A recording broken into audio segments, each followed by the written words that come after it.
Anxiety growing in Piute County with each passing storm. Heavy rains and runoff have neighbors on edge as creeks and riverbeds rise, threatening homes and property. Property owners say the uncertainty is wearing on the community.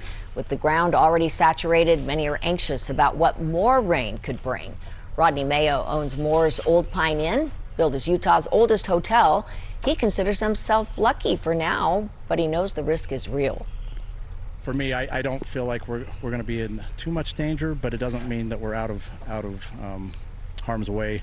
We've had some great mitigation efforts that have been done, trying to help clear out debris and so forth along the creek and along the river. Of course, I have fears that there's flooding and it destroys my inn, but I feel pretty good. Boy, that rain coming down as he's doing the interview, right? Well, despite steady business at his inn, Mayo says fellow tourism and lodging operators around the region are taking a real hit from the flood threat and severe weather. Our inn is a little bit different than the other lodging places. All of my friends who own lodging places, it's horrible what they've gone through, where cancellations left and right. Some of them have been empty for weeks, so it's affected them a lot. Yeah, officials continue urging the community to stay alert for changing weather and avoid flood-prone areas, with additional rainfall still possible through the weekend.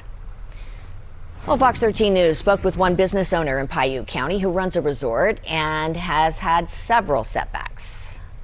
The Cottonwood fire is the third wildfire in a row that has destroyed the economy here in Piute County, right on 89.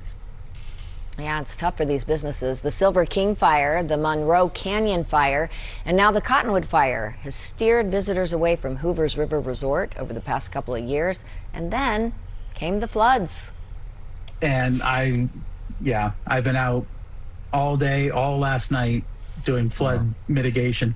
But the people showed up today, looked around and said, no, we're gonna go somewhere else. Give us our money back, please. Yeah, that's unfortunate. Monsoon floods have hurt businesses throughout the area, and they're hoping that folks will quickly return so that the businesses won't drown. To help out Hoovers, Dan has set up a GoFundMe page, and we'll provide a link on our website.